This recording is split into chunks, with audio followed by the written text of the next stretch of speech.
All right, you are listening to Whitefish Community Radio. My name is Eric. We're here with Graham Hart and Keela Smith, the brewmaster and general manager of Bonsai Brewing Project, here to talk about Vinyl Night, which they are getting ready to celebrate their 3rd year anniversary. Congratulations, guys, for doing Vinyl Night for 3 years, and right in line with your 3rd year anniversary as a brewery as well. So congratulations on that. So I've got some vinyl-related questions we're going to go over.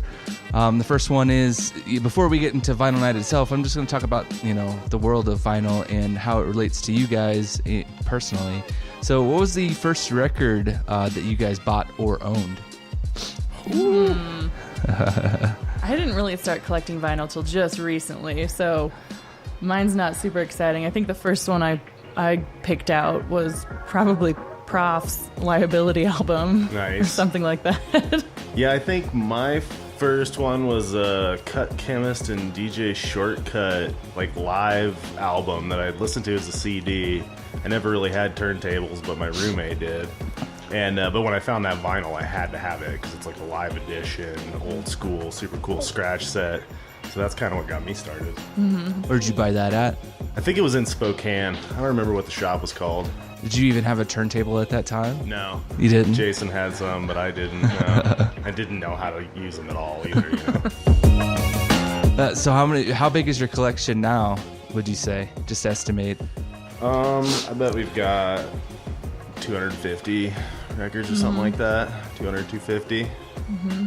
Yeah. Nice. What about you, Keela? Do you guys just consider your guys' collection just one collection? Pretty much. I have I think 4 maybe that are kind of ones I picked out that are mine, or that Graham gifted to me. Yeah. But they're pretty much all just in one big collection. Yeah, the majority of my stuff is old school, random, but garage sale finds, things like that. So out of your guys' collection, what would you say is your favorite? What's the one you find yourself going to the most? I played a lot of D'Angelo's Black Messiah. I like that album a lot, and I think it goes well with when you're mixing with any other kind of genre. It'll fit right in there. I've been rocking a lot of Odyssey. I've got 4 of his records, and I just got the first Rage Against the Machine album on vinyl, which I'm pretty pumped about. That was a pretty formative record for me. In 94 or something like that it came out. Nice. So a lot of people have different reasons for the reasons they like listening to records.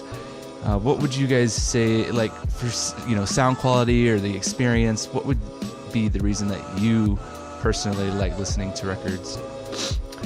It's kind of nostalgic in a lot of ways is the biggest thing. The sound quality is really nice in the right setup for sure. They do have a richer, deeper sound than digital stuff. But, it's kind of just it's the birth of hip-hop kind of a thing, and so it's nice to have it. You find old records laying around at every thrift store on the planet, and every now and then you find some gem that, some of that stuff you can't even find on CD anymore. So it's kind of cool. It's the nostalgia, really, for me. Mm-hmm. And I think I like it because it's really, you have to be intentional kind of with what you're picking. It takes the time to take it out of the sleeve, put it on.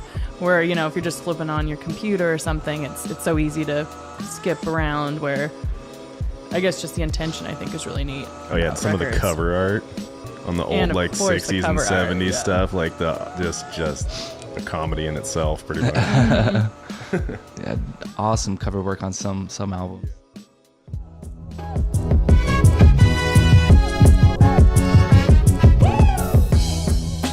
Shortly after you guys opened the brewery in the mall, you started doing Vinyl Night. What made you want to start doing that event? I mean, it's almost to me synonymous with the brewery is Vinyl Night, and I have very strong feelings about walking over there to the mall a couple months after you guys opened. I saw Vinyl Night, and that's what drew me to the brewery. Honestly, awesome. That's awesome. Yeah, I don't really, I just thought it was a good idea. It just seemed like a great idea. I knew it was kind of making a comeback. A lot of people that we know have, random small collections of vinyl. So it was just kind of let's use this. We'll see what people have. I had a bunch of stuff stocked up at that time. It was a good way to use it.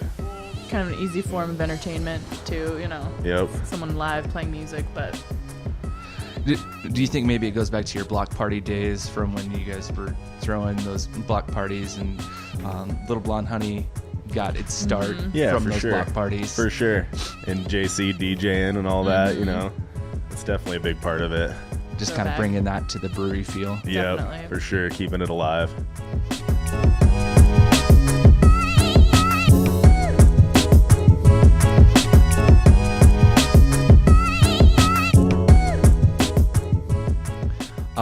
So in 2016, record sales just rose their highest level in 25 years, and vinyls recently outsold digital downloads.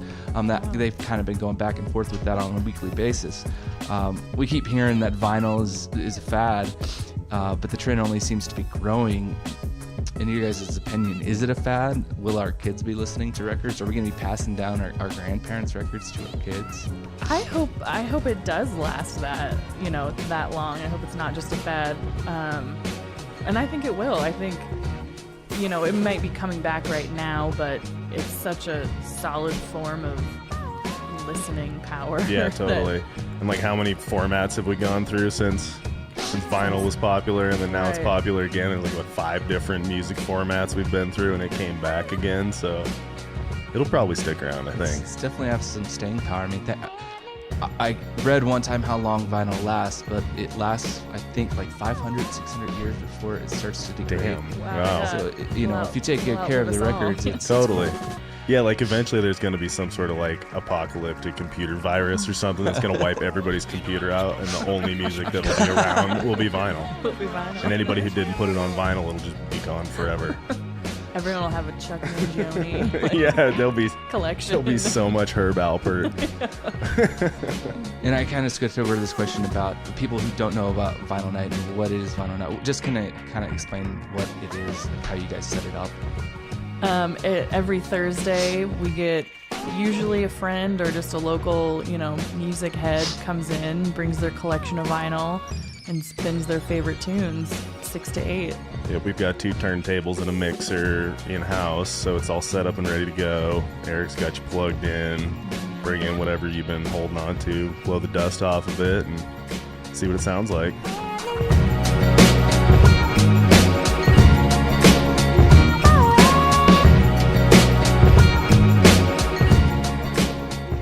Back to that experience part. Why not just have somebody come in and just play music off their laptop or iPhone for a couple hours? What makes that different from what Vinyl Night is? I think I go back to the intention and like that little bit of it's a little more difficult to have to pull a record out and pick and know what you're going to play next, and so it does put someone on the spot a little bit, creates that essence of live music. Even though you're just playing a record, you get that feeling that someone's really working for this. They're picking something intentionally, and they have a goal that they're going for. And then people just have those random gems that you wish you had. You have to physically have the records. You'll see someone whip something out that you wish you could find, but you can't anymore because there are none. And yeah, so that's fun. It's fun to see what people have. You can try and barter with them, stuff like that. We have had someone come in to play for Vinyl Night and try and plug their phone in. We had to be like, oh, no, you got to play real records here. Oh, true. I won't say who it was.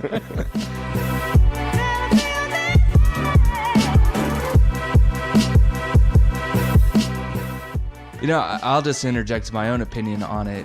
It, to me, tells, it bears that person's soul. It's something they actually had to plop down some money for it, and they just couldn't just pick it out of a list of a database. Yeah. It wasn't easy for them. So, it's part of who they are.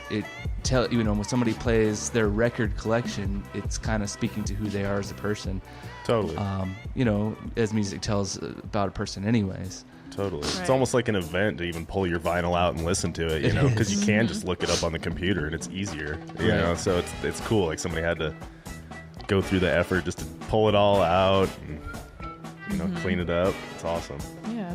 A couple more questions. So if you're going to pull out a record, what is your go-to Bonsai beer to listen to a whole album? Right now I could definitely get down to some Superfly with some Black Dynamite. It'd be a good combo. Oh, Superfly, you're gonna make your fortune by and by.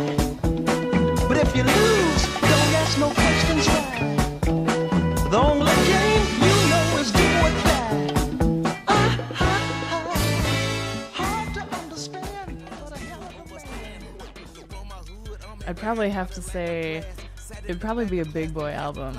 I'm a big fan of Big Boy. Oh yeah. And I'd probably drink it with a Bizarre right now. Oh, nice. Maybe some Bob Marley and a Sheriff John Brown. You know.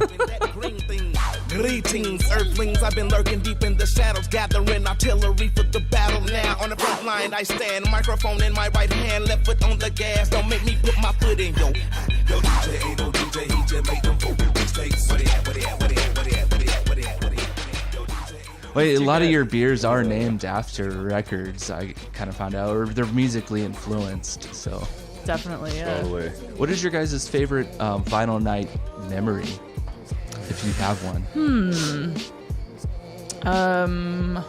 We recently had a new guy named Zach Fawcett, I think, who's been playing with 20 Grand. He did an awesome couple hour set, and he just had some really cool, tracks I've never seen anyone play before. They were really dope. I totally remember mine. It was back at the mall. We had Tonality play, and two of the dudes, I think it was just Bee's Nest, showed up, and this was before I'd really heard any of his stuff with the MT Souls, and he wanted to rap, but we didn't have a mic, so I was like, dude, plug the headphones in and use the left ear on the headphones. And so he come out, did this whole track, rapped the whole thing with the headphones on his face, and all live in the mall. It was sweet. That was my favorite for sure. Mm-hmm. Some real hip hop, old school headphone microphone style. Yeah.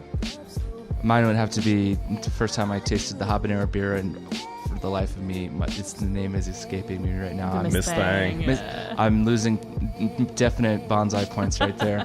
But yeah, in the mall, tasting that for the first time, and that was definitely the spiciest beer that I ever had. And it was probably the slowest I've ever drank a beer, because I usually just chug them down, but it was great. Yeah. And Vinyl Night was going on, so that was a great memory. You kind of already answered this question, but this will be the last question. I got to put you on the spot a little bit. Who is your favorite rotating DJ for Vinyl Night?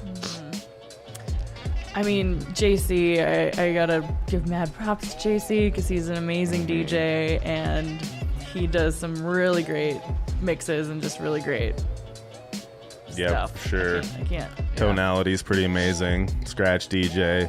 But actually, I think Jack's one of my favorites, just because he's got Jack is great. Just this really cool old school selection. He's got a good sense of what to play next. Yeah. It just always kind of fits really well, So he's always fun too. That's true. Yeah. And I heard there's a rumor that Queen Bee herself is spinning this Wednesday or Thursday. True. I will be on days there. Queen Key. Queen Key. That's funny. So yeah, Vinyl Nights every Thursday, 6 to 8 p.m. Broadcasting live on whitefishcommunityradio.com. Your favorite rotating DJs. Thanks, guys, for talking about vinyl and Vinyl Night and sharing your favorite Bonsai Vinyl Night memories.